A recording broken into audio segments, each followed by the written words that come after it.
En este tutorial vamos a continuar con la parte 2 del tema de diseño del PCB Layout en Eagle 9. Si todavía no has visto la parte 1, por aquí te la dejo en las tarjetas para que puedas checarlo. Así que, vamos allá.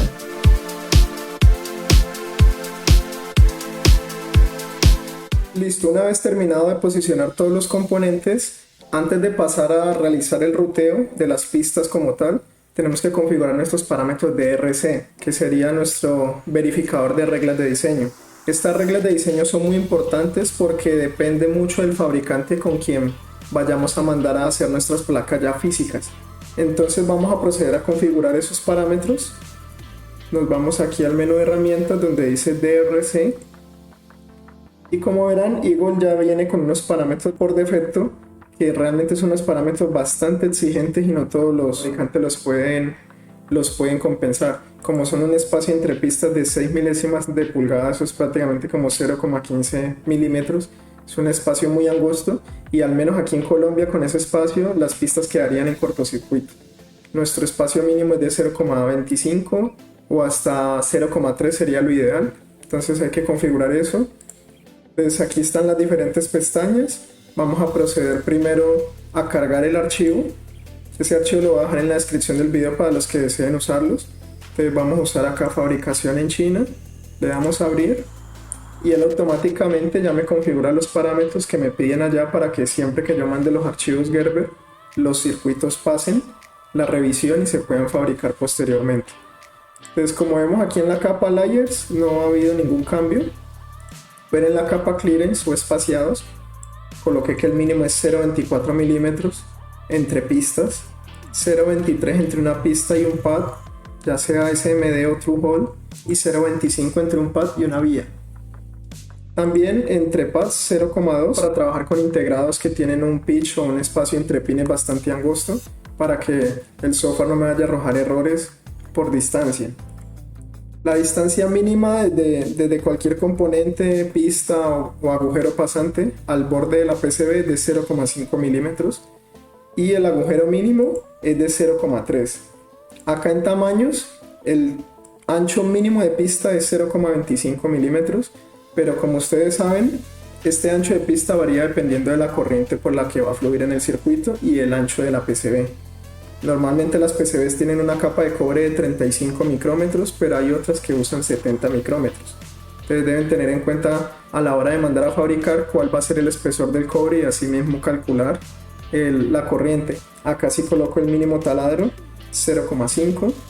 Y las microvías, realmente yo hasta ahora no he fabricado todavía una placa que sea de más de 2 capas de cobre, pero lo dejo así estándar como ya vienen configurados en Eagle. El annular ring es un parámetro bastante importante cuando ustedes están trabajando con componentes de tipo Through Hole o agujero pasante, que es cuál es la diferencia mínima que hay entre el diámetro del agujero y el diámetro del pad donde se va a hacer la soldadura. Yo siempre coloco que esa diferencia sea por lo menos 0,3 milímetros. Es decir, si ustedes tienen un agujero de 1 milímetro, él va a ser el pad de un diámetro 0,3 milímetros más de grosor. En este caso sería 1,6 milímetros.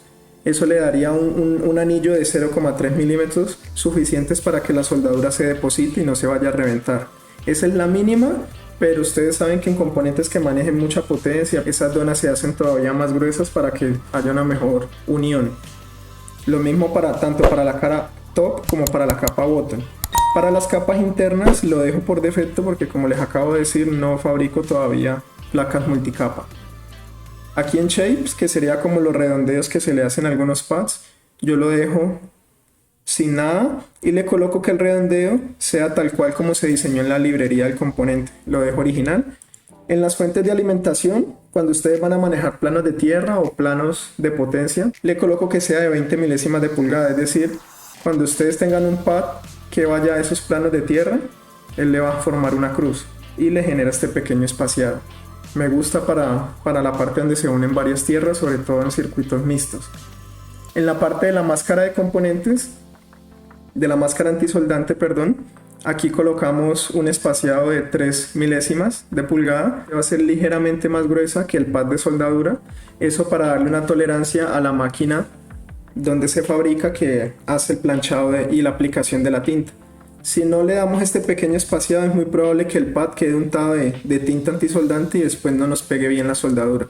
Eso me ha pasado bastante, sobre todo cuando fabricaba mis placas de forma manual. Y ahorita que ya lo hago en China no he tenido ningún problema. En misceláneo se deja tal cual como está.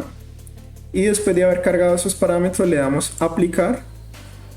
Y le vamos a dar aquí en check. Y en este momento me está arrojando los siguientes errores, que son de falta de conexión, obviamente porque no he trazado todavía las pistas. Ahora sí vamos a proceder a trazar las pistas. Vamos a arrancar desde el LED 1 y así sucesivamente.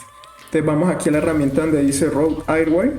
Como estamos hablando de corrientes muy pequeñas, va a fluir aproximadamente unos 5 o 4 miliamperios por cada LED.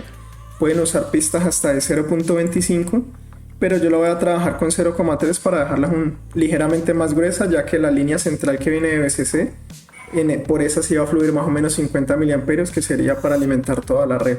Y ahí se va distribuyendo para cada segmento, que están en 3 LEDs en paralelo. ¿Listo? Vamos a colocar acá en drill 0.5 la mínima. Y el diámetro lo dejamos en automático porque ya anteriormente habíamos configurado el anular ring. Listo, una vez hacemos eso, entonces damos clic en alguno de los pads de soldadura y aquí ya se nos empiezan a desplegar las pistas. Si ustedes desean hacer un cambio rápido de la capa superior de pistas rojas a la capa inferior, con la rueda del mouse, aquí pueden ver que se forma una vía y empezaría de ahí en adelante a trazar por la parte de abajo. Por el momento no la vamos a usar porque apenas estamos empezando el ruteo, entonces vamos a buscar dónde se conectan y vamos a trazar esta pista por este lado, buscando que no quede tan cerca al borde de la placa.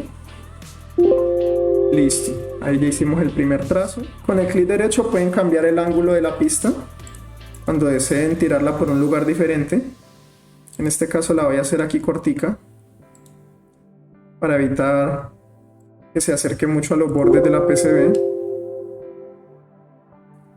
Seguimos entonces, vamos a buscar acá la otra pista del LED, la que se complementan.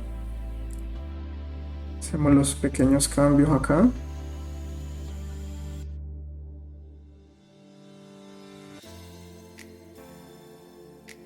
Algo que de pronto ustedes pueden notar es que en algunas partes de la PCB la pista no sale directamente paralela a los pads.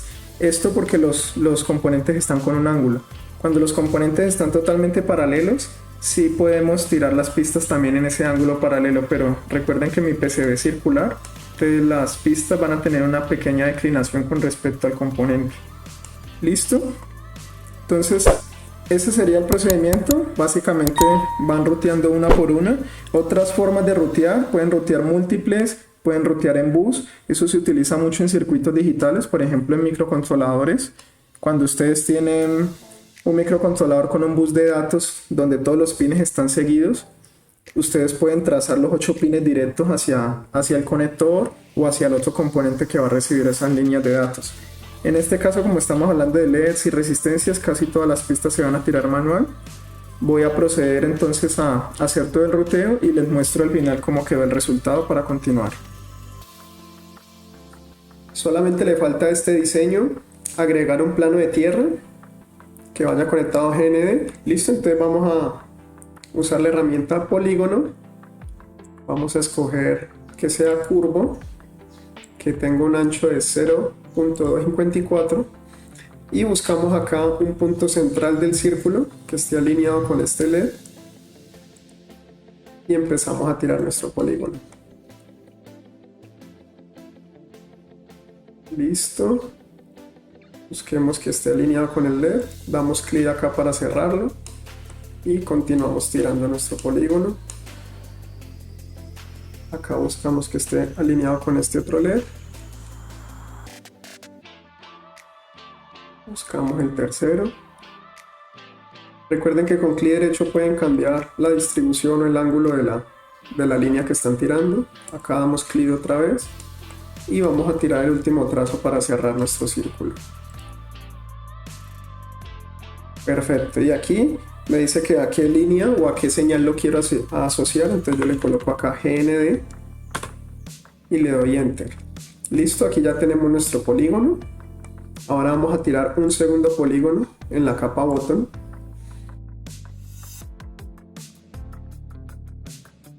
Listo, ahorita que ya tenemos los dos polígonos realizados, vamos a la herramienta Info y le damos clic a alguno de los polígonos para terminar de configurarlo. Aquí nos pregunta qué tipo de polígono queremos hacerlo, si quiero que sea sólido, si quiero que sea con relleno en patrón, o que no tenga relleno, sino que simplemente sea una línea de separación de otros tipos de señales.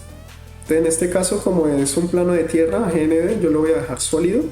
La insolación es el espacio mínimo que va a haber entre otro componente, otra señal y el plano de tierra. Si lo dejamos en 0, va a ser muy complicado para el fabricante y probablemente ese plano de tierra quede en corto con otras pistas. Yo generalmente lo coloco por lo menos de 0,5 milímetros, pero aquí lo voy a dejar de 1 milímetro. Y el rango me indica cuando un polígono tiene prioridad sobre otro. Me explico. Digamos que queremos hacer un polígono aquí, en esta zona, para este plano de GND, pero también queremos hacer otro polígono acá. Y esos dos polígonos están conjuntos. Entonces tenemos que decirle cuál es el que tiene más prioridad, y así el que tenga el rango más pequeño en número va a ser el que tenga más prioridad y va a generar primero ese polígono, y el otro va a recortarlo dependiendo del espacio que deje el primero. Listo, y le decimos que sí me haga las líneas térmicas, que son las que ya hemos configurado antes, y en NetClass lo dejamos así en default, le damos a aceptar. Hacemos lo mismo con el de la capa bottom, sólido, 1 milímetro, y aceptar. Nos vamos a la herramienta RasNet y le damos clic, y perfecto, aquí ya nos tiraron nuestros polígonos. Con esto ya tendríamos la PCB completa.